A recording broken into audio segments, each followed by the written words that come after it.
It's time to feel the rage. Welcome to Film Rage, where we talk movies, current releases, streaming, and classic films as well. Directors and actors beware, as you cannot hide from the rage. My name is Bryce, and I'm part of the Film Rage crew, which also includes Jim, coming to us from somewhere in North America. Hello, Jim. Hey, hey. So with the introductions out of the way, let's rage on. Well, this week on the podcast, we talk about two films we saw in cinemas, a shit ton of docs we saw at Cuff Docs Fest, Open Rage, The List, Rage or Dare, and then we look forward to next weekend, as I'm sure there will be a ton of great films coming to theaters. Probably not. Probably not. Exactly. Well, What did we see in theater?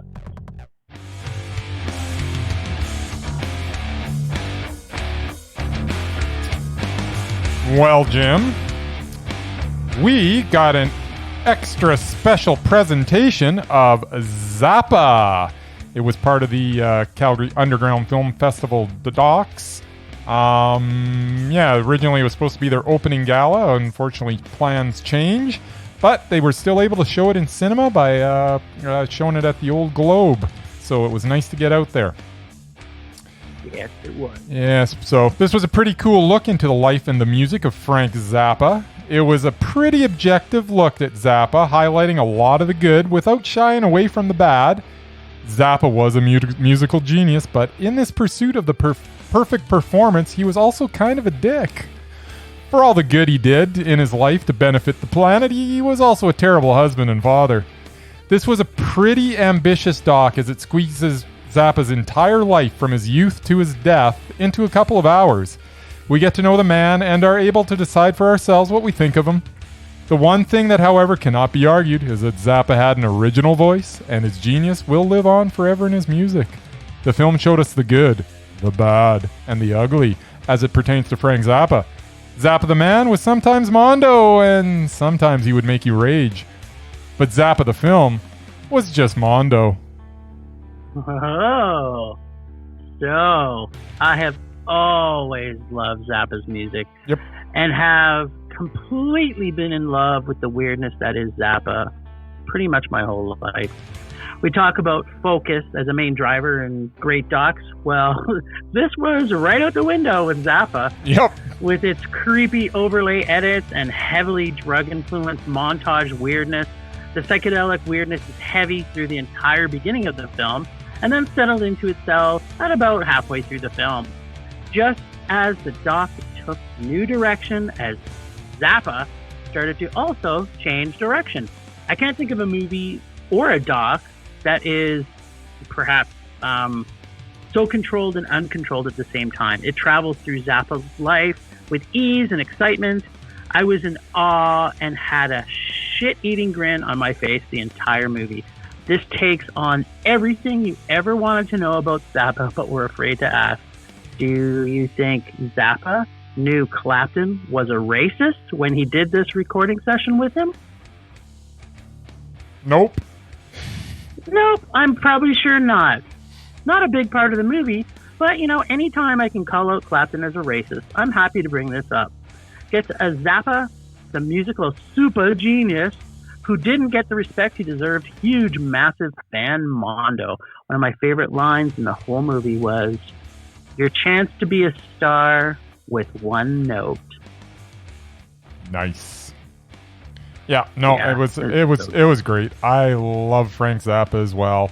I tried to, not put my fanboy hat on going into the doc, because I knew even if it wasn't great, I was still going to enjoy like most of it just because it's Zappa.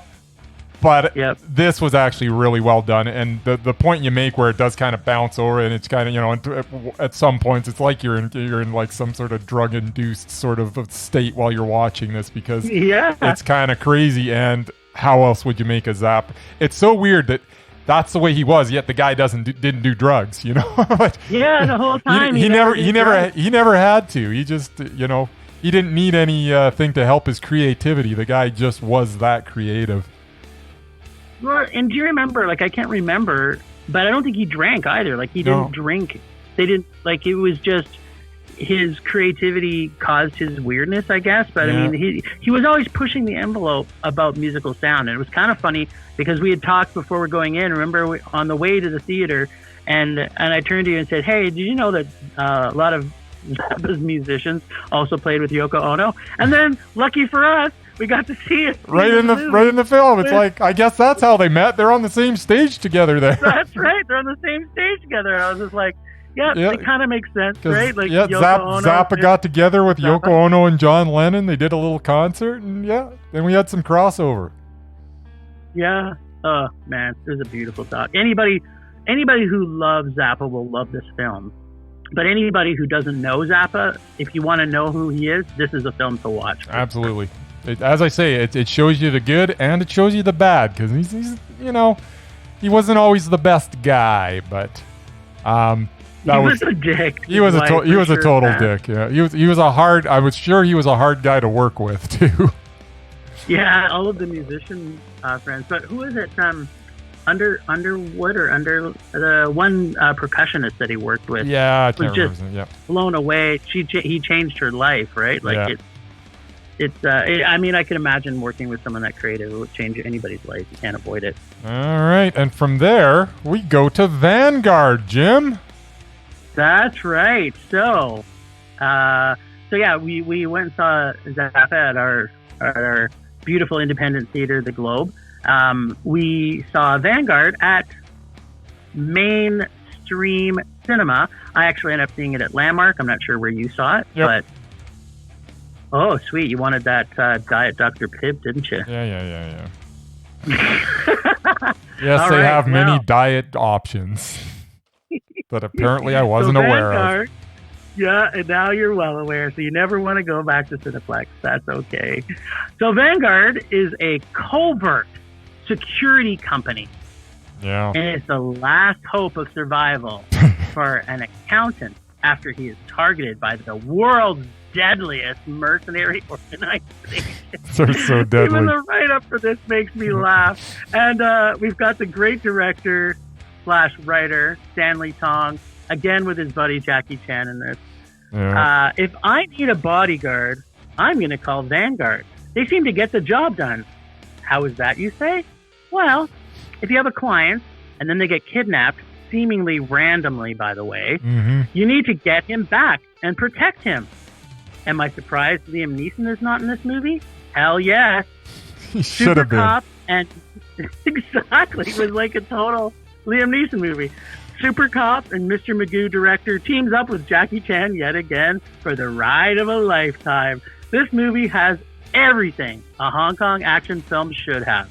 It has Jackie Chan, terrible dialogue, convoluted simplistic plots, lots of kicking, punching, terrible CGI lions, terrible CGI hyenas, terrible CGI pretty much everything. Yes. Awful car chases, awful boat chases, hoverboards, skateboards, and the best thing ever, a security company that keeps fucking up and yet still gets to keep their job.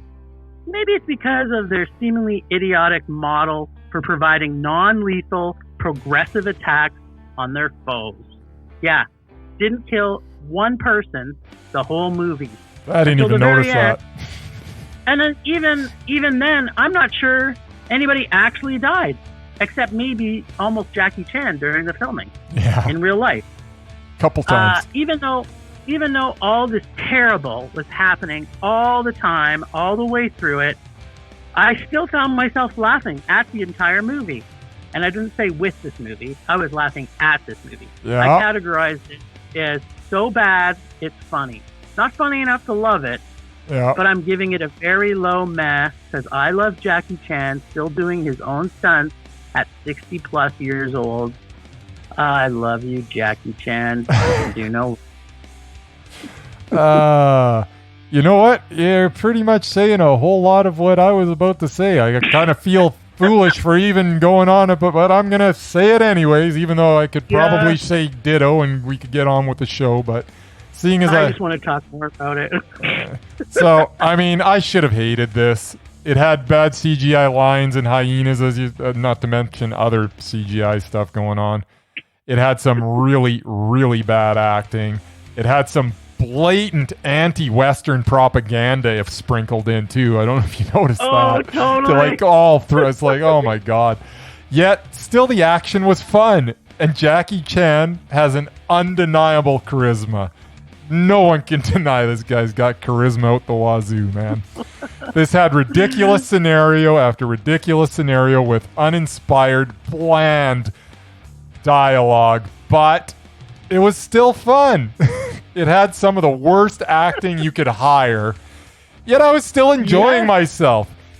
In the opening action scene, we got two of our Vanguard heroes getting contacted by their headquarters via their Dick Tracy radio watches. I know. Complete with them touching one ear as they spoke into the watch.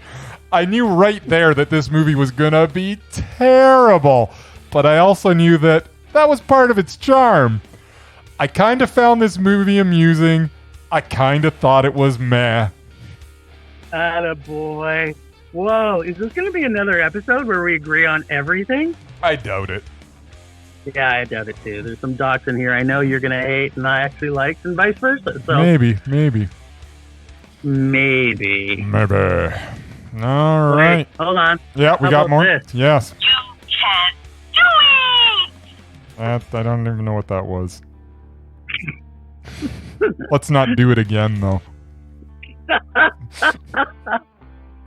All right. Ready to move on, my friend?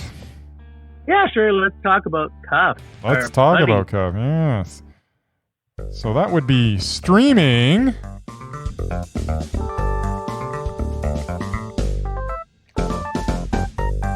Streaming. Cuff style. Streaming. And then Bryce, we did what? We streamed some Cuff. Murray's not here. Talk about football. All right. Well, let's kick it off with one of the, I think maybe one of the more anticipated docs that was at Cuff Docs this year. It was on all their, you know, Posters, posters and advertising. When you go into the opening little spiel they got, it's the first thing you see. So it is called... Just maybe... Yep. Just a sec. Before you do that, let's just say these are all part of Calgary Underground Film Fest, actual documentary film festival that happens every November. And it's always worth checking out. It's always worth checking out. And their website is calgaryundergroundfilm.org. So you can go and see what played there. Even if we didn't talk about it, you can see that stuff online, and make sure you check out the ones that look good. Keep an eye out for them. So the first one's called He Dreams of Giants from 2019. This is the follow-up to Lost in La Mancha, a film that documented the unsuccessful attempts of Terry Gilliam to bring the man who killed Don Quixote to the big screen. But this time the filmmakers get to film Gilliam's successful effort as he actually finishes the project he conceived of decades before. It follows Gilliam as he struggles with his budget, his actors, and nature, and completes his passion project that seems at many points that it was never, ever going to be completed. The original doc, Lost in La Mancha, was a lot more entertaining than this one. This one sort of mirrored the movie it is based on, as both of them were meh. Oh, so far we're batting 1,000 here, buddy. Yeah. He Dreams of Giants. Well, Terry Gilliam. Who knew Terry Gilliam was so fucked up? Apparently not this guy. But after remembering, he is also the guy who directed Brazil.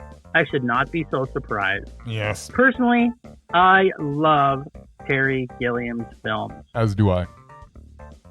And to a lesser degree, this film about his passion project. Seems a bit weird to come out 2 years after the opus was released, 2018. The Man Who Killed Don Quixote.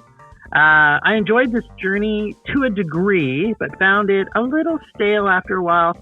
I like it, but I didn't love it. Gets a man. Terry, you need some therapy, meh. Yes. Now, have you actually seen this movie, the Don Quixote? Oh, yeah.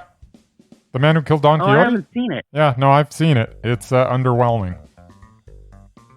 Oh, no. Like, underwhelming as in a rage? Because... It's not a rage. Like, did you not listen to me? This one sort of mirrored the movie it is based on, as both of them were meh. Yeah. It's a meh. Oh, yeah, okay, good. Yeah, but okay, good. I mean, Lost in La Mancha, that was Mondo. The Man Who Killed Don Quixote, though, it's not terrific. I mean, it's okay. It definitely has, it's a Terry Gilliam film, so it's not going to be all bad, obviously. It's definitely got some good stuff in it, but as a not the movie wanted, right? Because they talk about the budget, and it didn't get all the budget it should have. No, or he wanted it to. Not even close. So when you plan out a movie at a and you're planning on spending a certain amount of money, and you come back with a fraction of that money, you got to kind of change things on the fly, and sometimes it works out and sometimes it doesn't, and I'm afraid it didn't really work out this time, but that's just one man's opinion. Other people may disagree, but it wasn't great. Well, we may have to talk about it later, so there you go. There you go. Well, the next one we saw was Insert Coin. Yes. The oral history of a team of geeks and misfits in the back of a Chicago factory creating the biggest video games, Mortal Kombat, NBA Jam, and others. Yes. So, another one of these docs where the story about Midway Games is interesting enough.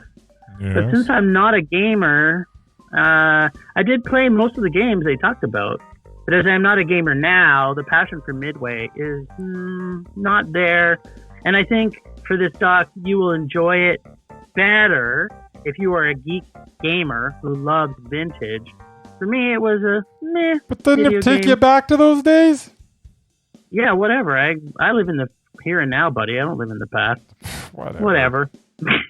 Yeah, exactly. Whatever. I was kind of bored after about halfway through it. I was kind of like, it's interesting and all. But, this is like the 10th doc we've seen probably in the last 2 years. It's like, oh, we've got movies about Donkey Kong. Oh, we've got movies about Atari. Yeah, but movies about the Atari one's sort of similar to this. Commodore 64's got one. It's like one after another. This was a little. I thought this was a little different. It was a little more interesting with the takeovers and the thises and the that's. It was all right. Pretty standard Talking Heads doc. I enjoyed watching it. It is a behind-the-scenes look at some of the biggest video games from my youth. I plugged many a quarter into a majority of the games that were discussed. It comes off as a rise and fall of an era type of doc, which are always at least interesting. If you spent a lot of time in the arcades in the 80s and the early 90s, you'll probably really enjoy this. This was a boom shakalaka meh. So we were on the same page. Yeah, but I think I liked it a little more than you. You probably liked it a little bit more, but it wasn't At the end of the day, it wasn't Mondo. What are we talking about? Let's potentially talk about one that might be a Mondo. What's that? I don't know. Are we going to do the short real quick first? Did you watch the short. Dump Matsumoto? Yes, I did. Yeah, so as I say, just really, I mean, she was kind of an interesting cat. But it was a meh. I didn't mind watching it though. It was good. Yeah, I enjoyed it too. Good little short about a female Japanese wrestler who has a bad relationship with her father until he dies. Yeah, it was a meh for me. Yeah, it's always amazing to me, these people that have like terrible relationships with their father, but they're so broken up when they finally don't have their father anymore. And I think in her case, it was a case of, she actually did have a chance before he died to start to build that relationship up, but I don't know. I'm definitely in the camp of people, if you've got a dick as a father or a mother, tell them to fuck off. I have no time for anybody that's a dick in my life. All right, on that positive note, let's move on to The Last Villains, Mad Dog and the Butcher. Snap. Yes. So this is a peek into the lives of the Vachon wrestling family as told by the surviving member Paul the Butcher Vachon. Fairly intriguing doc about the wrestling business and the toll it takes on the family dynamic. The sacrifices that are made become more and more apparent as the doc rolls on. Anytime I can see footage of Maurice Mad Dog Vachon, it is always a pleasure. Mad Dog's interviews were always entertaining back in the day. The doc also touches upon sisters and daughters that got into the business. Overall, this tale of triumph and tragedy is worth a look. It was meh. Okay, well, first off, I am not a fan of wrestling or movies about wrestling. But this one, I actually loved a lot. Yeah. I love the Vachons. They're Canadian icons to me as a kid, not even a fan of wrestling. Oh, you knew them. I do tell you, I watched wrestling as a kid up until I was about 10. And the only wrestling that I liked was the Montreal wrestling on Saturday morning. There you go. So you got a lot of Vachon. I was getting my full dose. So it was great to see this doc celebrating Paul, Maurice, Luna, and Vivian. Yep. What a great man, great journey, and great doc. It was Mondo for me. Wow. Favorite line, "We can't stop living because I'm afraid he's going to stop living." Yes. Yeah. By his wife. How heartbreaking was that? She's kind of cool. I really liked his wife. Yeah, you know what? And, I talk about this a lot, and I know you feel the same way a lot. This had, in contrast to some of the other docs that we may have found that were meh, just like Zappa, this one let you see the complete life and a really well-developed character development of Paul Vachon. It did. It was fantastic. And for me, if I'm going to see a doc about anybody, I want to know them. I don't want to have him brush over stuff and make it all watered down and shitty. This had his, you said about Zappa, it had the good, the bad, and the ugly of the Vachons, and they had some both. And what a traumatic experience! He's the last one of his whole wrestling family to still be around, right? So yeah, I really loved it. I connected with him and his wife, and I thought it was a great doc. Cool. All right, sir. We have another short that was before Stalking Chernobyl: Exploration After Apocalypse. But before that, there was a short called My Brother's Keeper. Yeah. What'd you think of it? Friendship and conversion to Islam through Guantanamo Bay Mondo. I actually screened this as pre-screen because I'm on Cuff's screening group. And I really enjoyed this short. I thought it was really well done and surprisingly really heartwarming as a very interesting take on this conversion to Islam through this guard. So I thought it was Mondo. All right, it's you never know where you might find a lifetime friend, Mondo. Oh baby, this is good. Normally you don't like shorts. I don't like a lot of shorts. I think I might be giving a couple Mondos coming up too. So. Oh snap! All right, sir. Let's talk Stalking Chernobyl.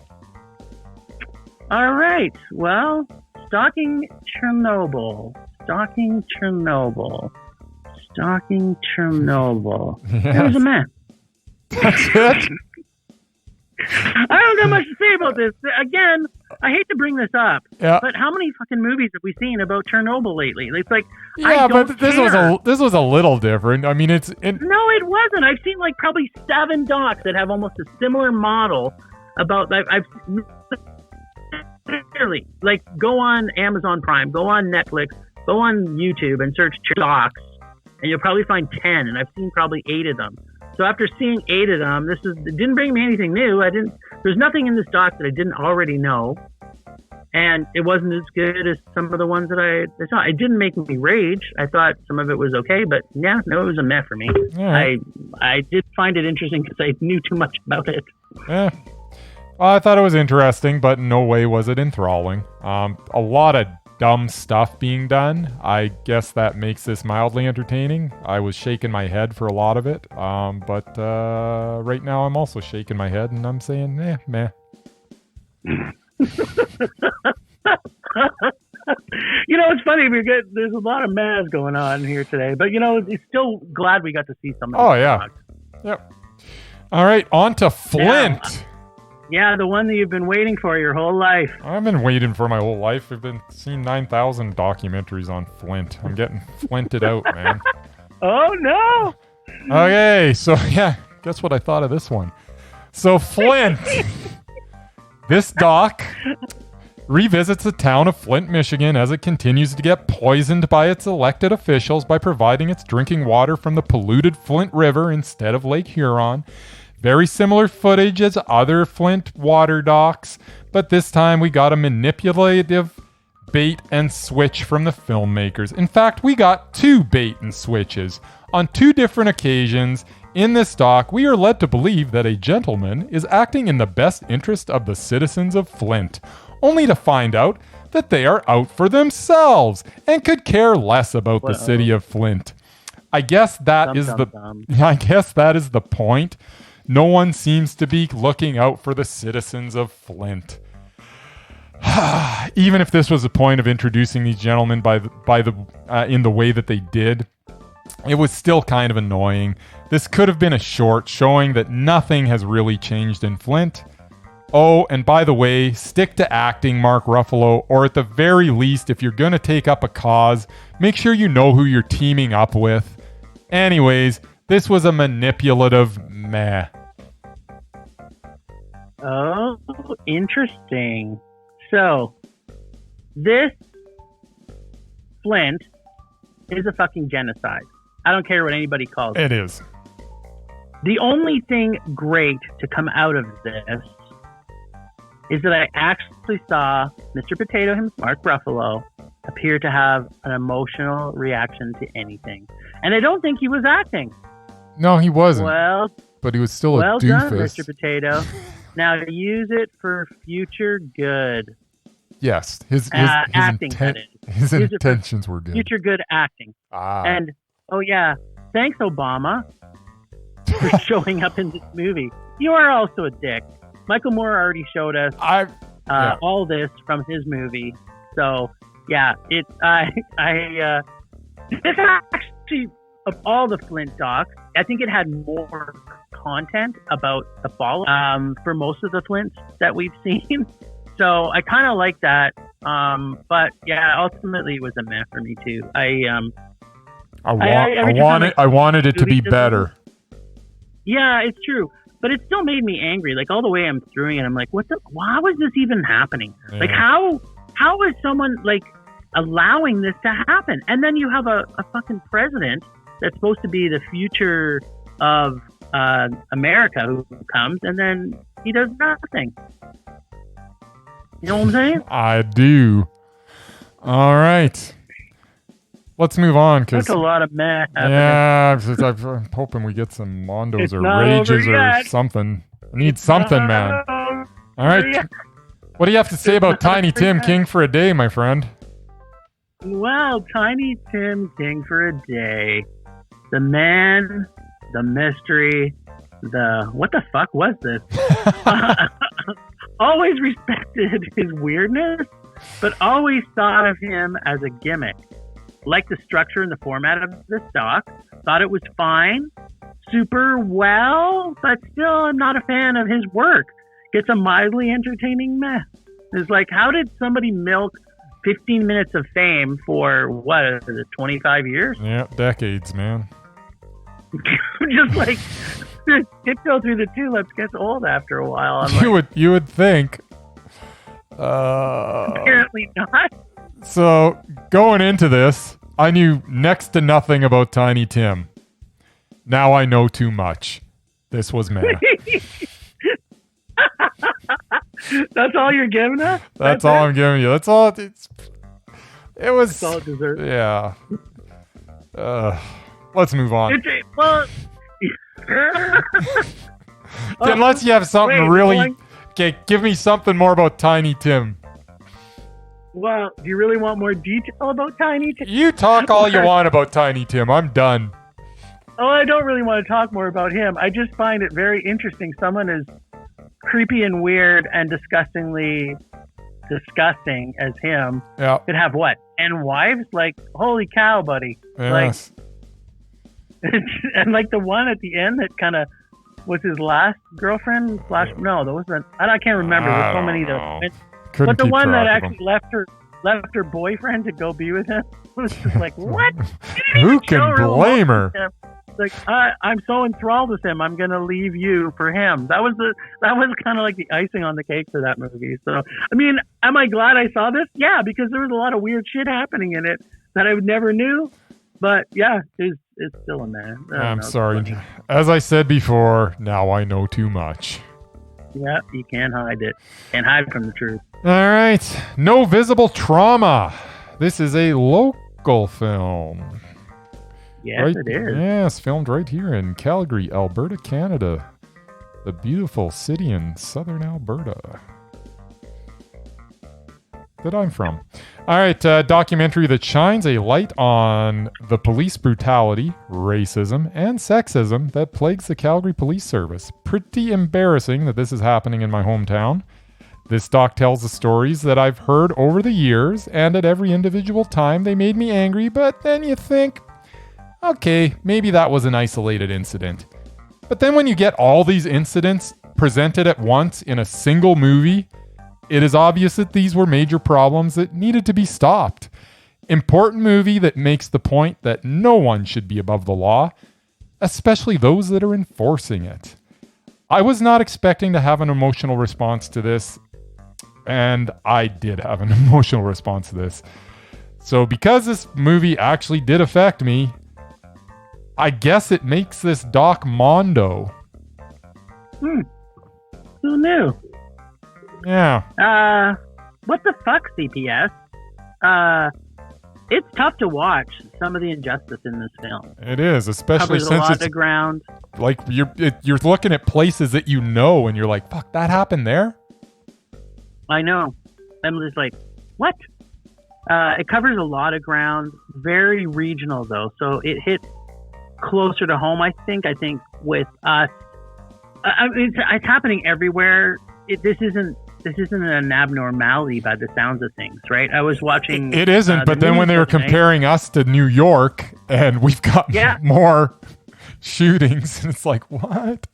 For police officers, that's crazy. But I mean, they didn't also break down. They didn't break out the shootings for different races.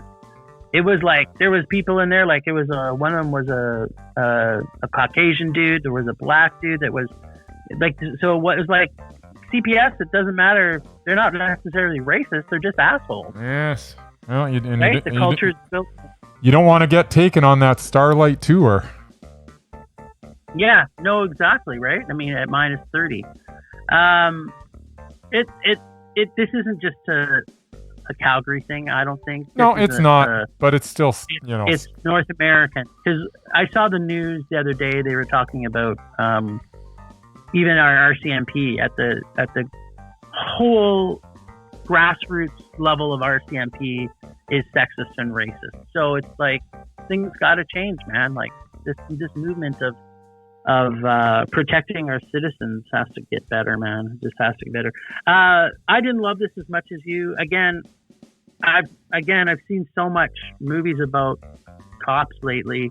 I did feel emotionally charged by it, and it did annoy me, but it was just a meh for me. Yeah, fair enough. By the way, what year is it? Isn't it this year? No, I'm saying what year is it right now? 2020. Right. Okay. Yeah. No, this shouldn't be happening.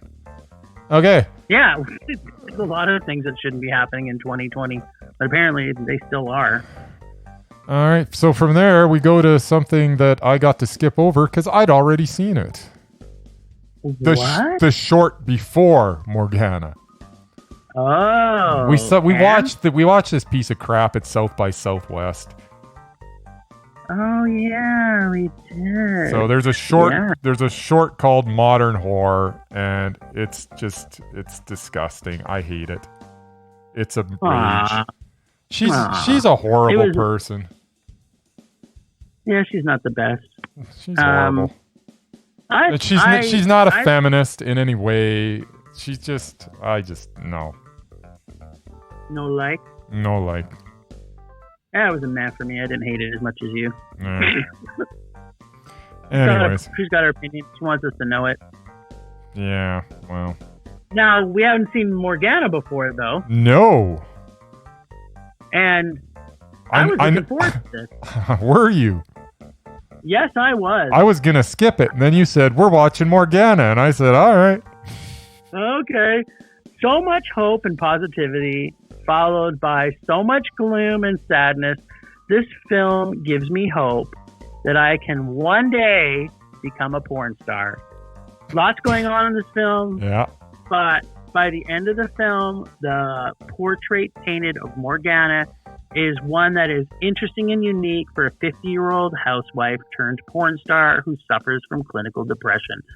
You won't get this storyline every day anywhere.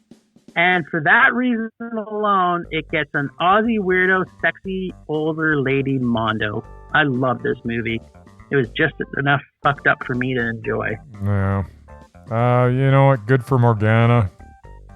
Doc was meh. Bad for you? Doc was meh. meh. That's it. I'm done. Let's move on. I didn't hate it. I'm not unhappy that I watched it. Right on. But I wouldn't have been unhappy if I didn't watch it either. There you go. That's the best. Yeah, it's just wonderful. All right, let's move on to some shorts, rapid style. Rapid fire. All right. Well, you list them off, and I will spell out my stuff. Darling pet monkey. It's a mondo. Mail order monkey. Who doesn't want one? I felt sorry for the monkey. Meh. Okay.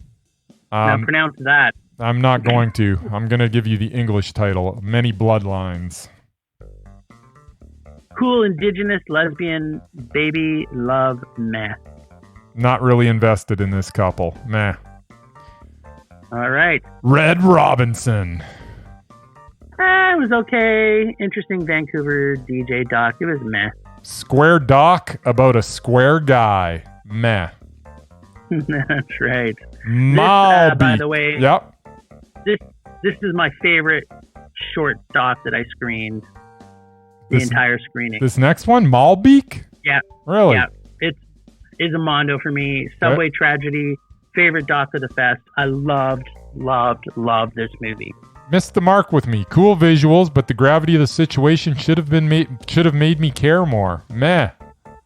Too bad. That is too bad. That joke isn't funny anymore. Tough times, tough luck, sad, not funny. Meh. I liked it. They're not jeans, they're my own. Mondo. Okay. Paloma's Pit. Fucked up and awesome. Cats are cool, and so is the stock. It's Mondo. Whole thing had a weird vibe. Meh. I like weird. Yeah, the vibe was. It didn't strike me the way it should have. I should have actually cared more, and the whole vibe just didn't fit what they were trying to accomplish. But in my cats opinion. are cool. I didn't Cats like it. are cool. Yeah, cats. That's all. That didn't achieve that. If that was the message, I missed it. Marty. Punk rock rules, and so does Marty. Rock on, Marty. That's a mondo. Why do I care about this kid? Meh. You don't care about anything these days. Okay. What else you got? Synopsis. Wrestling. Ugh. Calgary connection. Yay. Doc is meh. Why do I care about this dude? Meh. This is your whole stick. I also love this one, by the way. Okay. The Chimney Swift. Historical. Amazing doc about child labor. Mondo. Pretty crazy that this was a thing. Meh.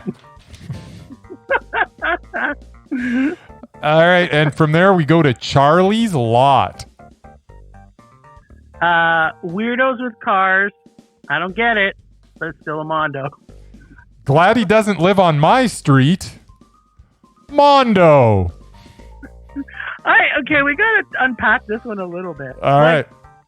If this guy lived on my motherfucking street and he had, 28 cars or 34 cars? It was a lot of cars.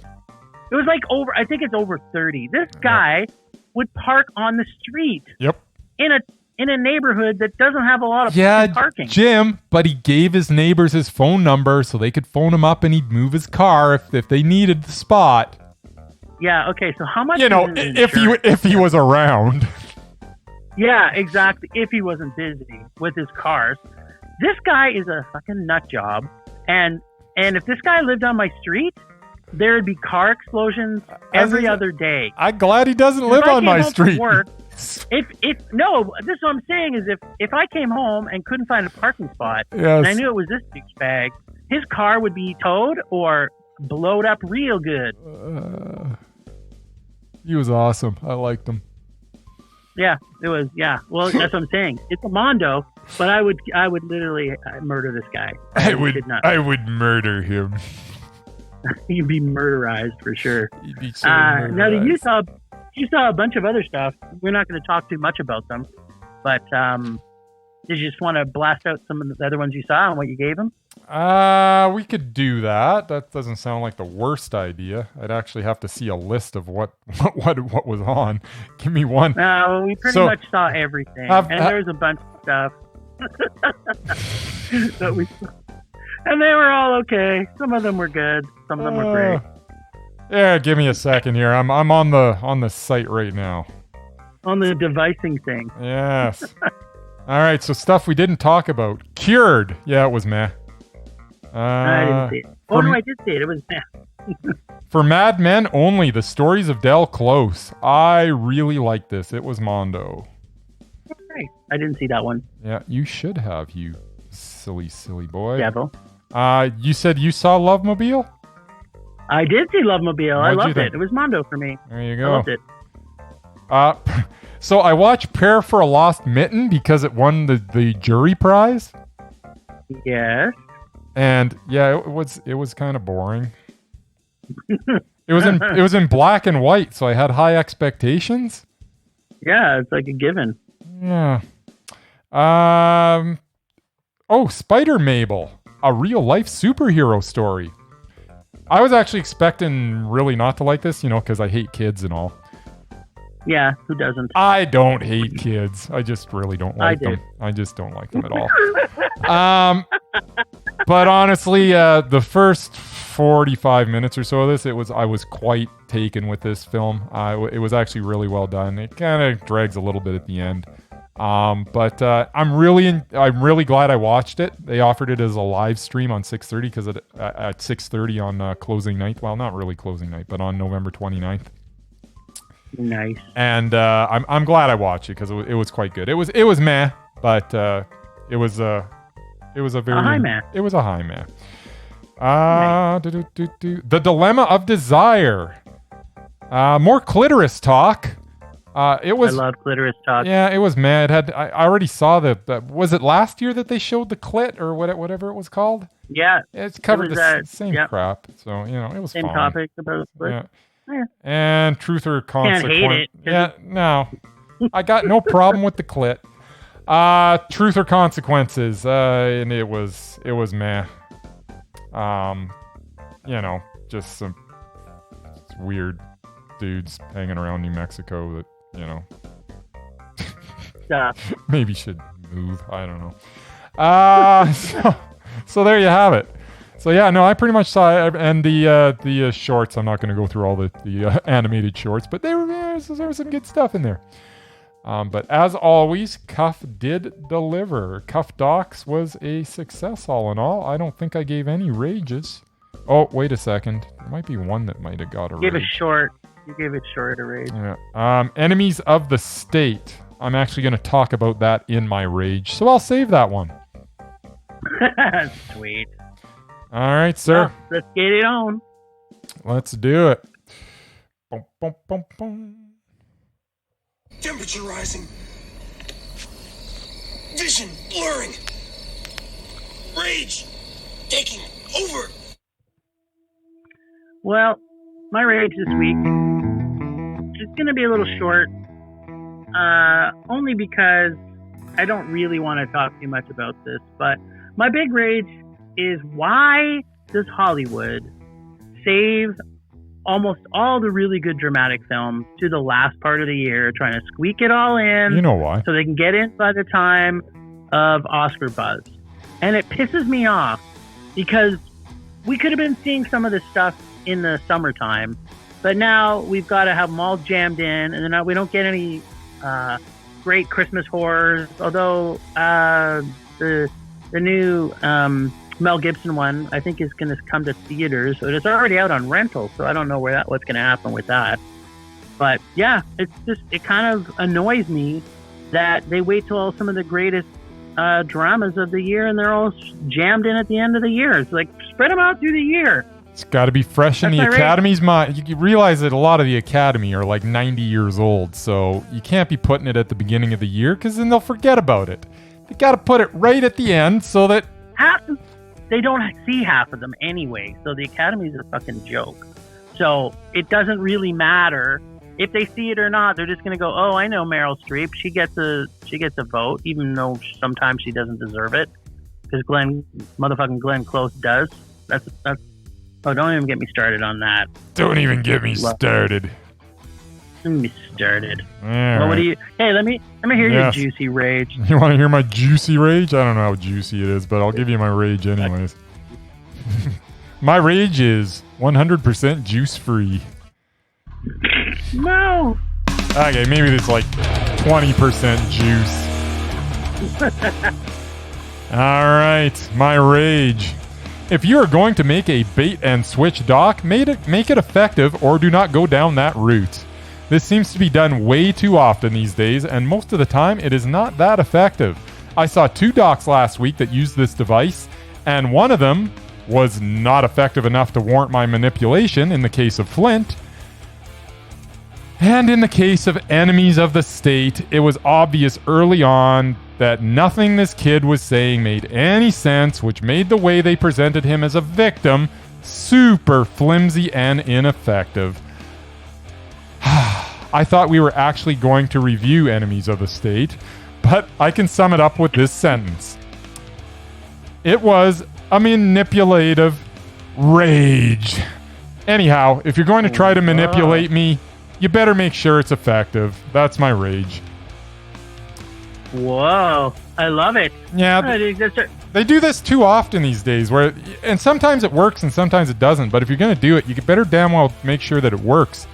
You're sitting here, you're presenting this guy, and you're building him up, and it's like, oh, this guy's wonderful, and he's done this, and he's super innocent, and blah, blah, blah, blah, blah, just so they can turn it at the end, and it's just kind of annoying. It's a documentary still, you know, it's not a dramatic feature, so to have a twist in it, unless it's a natural twist, not the documentary filmmaker trying to manipulate the truth, you know, it's just kind of annoying to me. Yeah, I actually hate these type of dogs. I hate it. So yeah, I'm on board with your rage. That's why I didn't see this movie. There you go. All right, sir. So, rage subsiding, pulse slowing, anger fading. Haha. Well, I had not seen Shirley, so we can't talk about Michael Stuhlbarg again. Stuhlbarg. Which is actually frustrating me, because I really want to see this movie, and unless I want to pirate it, I can't see it, which is pissing me off. Yes. If I could have raged about that again, I could do that all day long. But what I can tell you is I do have some update. Now, it's not a complete update, but I'm letting everybody know that there is a really good chance that Kelsey Grammer and Denise Richards will make the doubted list, because I did see Money Plane. Oh, and was it great? It was terrible. It's so bad. But it's pretty good. No, it wasn't even funny bad. It was just bad. But it was meh. No, it's a super duper pooper rage. Okay, well, It was. I will promise you. I can't wait for you to see it. I so will we can promise talk you about I it. will watch Money Plane this week. That is the best. I cannot wait till you see it. I want to talk about it so much. All right. So that's a little bit. All right, I am going to put forward. I haven't seen. I haven't seen 2 of his movies because I thought he fell off the face of the earth. So I'm putting forward Terry Gilliam. So, and interestingly enough, he doesn't make that many movies. No. So I'm going back to 1991, Go which ahead. is his 8th. That's his He's 8th. the Fisher King. 91 is 8th back? Yeah, and Okay. that was the Fisher King. It Okay. was a Mondo. Fisher King was Mondo. 12 Monkeys, which was a Mondo. Of course it was Mondo. Yes, it was. Fear and Loathing in Las Vegas. Mondo. A Mondo. The Brothers Grimm. I thought it was a Mondo, but that may be a killer for you, but I loved it. The Brothers Grimm was meh. All right. Well, Tideland was definitely Mondo. Tideland was Mondo. The Imaginarium of Dr. Parnassus was a Mondo for me. It was meh. Okay, well, did you see the Zero Theorem? Yes. And is it a Mondo or is it a meh? It is It has to be Mondo. It is a meh, which makes him No, which means at the Gary! end of his career he got meh, meh, meh for me because his last one, go ahead, Was meh, yeah. It was the man who killed Don Quixote, which was a meh. which was meh. So I am so sorry, Terry Gilliam. And No, at it the was rate you safe. put out movies and at the rate that you seem to be your career seems to be dipping, you got to admit the movies at the beginning of his career were a whole lot better than the movies towards the end here. Yeah, it was. He had the William Friedkin Yeah. syndrome. So Right? Yep. Okay, well, I got a Mesmerized I'll put forward. Just All right. because I love her so much, and I keep forgetting to bring her forward, and that I'm putting forward Veronica Cartwright as Mesmerized. Yeah. That's a pretty good nomination actually. I will concur. Yeah, woohoo! Yeah. She's made some stuff I actually should go back and look, but usually what happens is when I go through the list, I try to get them undoubted or undoubted, and then they just end up on the Mesmerized list. I know. So I think I went through and did her stuff already, but Yeah. I just love her so much. Yeah. No, I get that. I'm with you. Okay, well, that's all I'm going to bring forward this week All right. in the essence of time. In the essence of time. All right. So I guess from there we go to.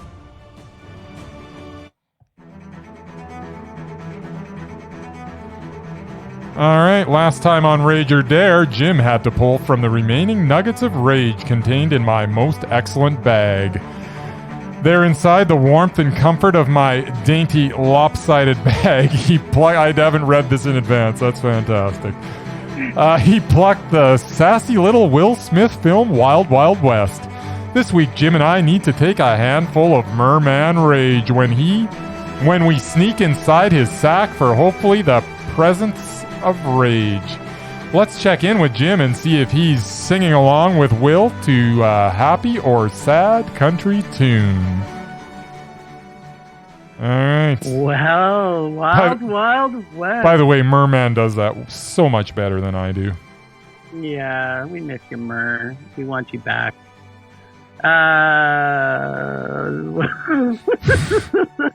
This had everything you could want from a sci-fi Western comedy. Yeah. A young, mostly shirtless Will Smith, Kevin Kline in drag, historically accurate in all counts, Yeah. comedy, sassy language, great buddy comedy stuff, almost like an 1860s James Bond Western, including inventions and alike. Plus, it had some of the best character actors ever, including M. Emmett Walsh, who's brilliant in this movie. Mhm. I love him so much. And Ted Levine, yes, the James Gunn himself plays a bad guy. What a surprise. This was not terrible. It was a mess. Really? Yep. I thought it was all silly and campy, but the character actors in it actually made me appreciate it. There's some bad stuff in this. Don't get me wrong. Oh, yeah. And there's a reason why there's not a second Wild Wild West. But I didn't hate it as much. Kenneth Branagh in this is just... It's not good. He's Kenneth Branagh. Why does anybody normally think he's good? He is good. Yeah, maybe in doing Shakespeare. But when he's not Shakespeare, he's pretty poopy. Oh, come on. Dead Again was awesome. No. He's, well, okay. Like I said, he's pretty bad. That was about 40 years ago, but... Yeah, exactly. Well, so was this. It was like 1999, right? So yeah, that was only 20 years ago. Dead Again was like 35 years ago. I didn't hate Kenneth Branagh in this, actually. I thought he played the villain pretty good. And really? He didn't have legs right through the whole movie. And the only thing that was missing from this, and maybe the technology couldn't do it, was the fact that he talked about making... I think at the very end they did do it. But it didn't show his... giant mechanical genitals, because he had alluded to that, and I kind of wish that was in it. It would have made it Mondo if that was there. So that's the genitals. That's the only thing that was missing from this movie. So they put that in, and then all of a sudden this movie becomes a perfect movie. Yeah, pretty much. Yeah, well, that's exactly what I would have expected from this movie. All right. I wasn't. I don't even want to talk about this anymore, because you're not taking this seriously. What are you talking about? Don't pull a Murray on me. If you like some of the crap you've liked lately because of some stupid thing like David Letterman, you're actually saying you liked something. This is like a opposite of Murray. Oh, Murr, we miss you. We do. Okay, on that note, I've got my hand in Murray's bag as we speak. Oh, is it sweaty? And I'm going to pull... It looks like I'm pulling out an extra long piece of paper. Yes. Are you in the mood for a little James Garner? I'm always in the mood for James Garner. What about if James Garner was acting with a man by the name of Mel Gibson, and perhaps Jodie Foster might even be in this as well. What? I love all these people. I know. Exactly. They're all in the same movie. How could this be Now, that's assuming that I'm remembering this correctly, but I believe all those people were in Maverick from 1994. Wait a minute. This is kind of like Wild Wild West. You're going back-to-back Westerns, my friend. This was 1994. Yeah. And this had Jodie Foster, James Garner, and Mel Gibson. There you go. Oh, Graham Greene. There's so many great people in this. I can't wait to see this. I watched it back then, and I'm going to tell you, I don't remember hating it. I mean, that was, what? Holy crap, that was 26 years ago. But I don't remember hating it. I remember I always loved Jodie Foster. Yeah. So. How bad could it be? I'm looking forward to it. It could be terrible. It could be the non-comedic version of Wild Wild West, maybe. It's based on the TV series, because James Garner was Maverick in the TV series, but I think he plays Maverick's father in this one. I think Mel Gibson is actually Maverick. Yeah, he plays Marshall Dane Cooper. Does he? Yep. All right, so... I can't wait. This is the best. It's going to be good. I think it is. Yeah, maybe, I'll go with it's going to be good. Thank you, Murray. I'm looking forward to watching Maverick. As am I. All right. And now a word from our sponsor.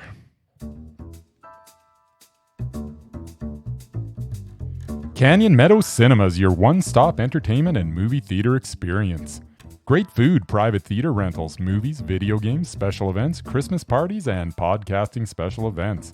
CMC meets and exceeds all the Health Canada requirements for a safe and healthy physical distancing experience. Call CMC at 403-670-5444 to book a safe and socially distanced seating event, or go online at canyonmeadowscinemas.ca. Yep. Whoa, thanks again, Makers, for listening. Thanks to the extended Film Rage crew of Leonard Conlon for his artistic vision and photography vid. Leonard Conlon Photography. Listen to us on all podcast streaming sites. Find us at Film Rage YYC, at Twitter, Instagram, and Facebook, or on our website at filmrageyyc.com. We are always wanting your feedback to make this a raging blast for all listeners. So please go on social media, Apple Podcasts, our website, or Podchaser, and give us feedback. Or, even better, give us more dares of films for us to see. No matter what you do, please, please make us rage. Please, please. That's it for this week. Rage on. Rage on.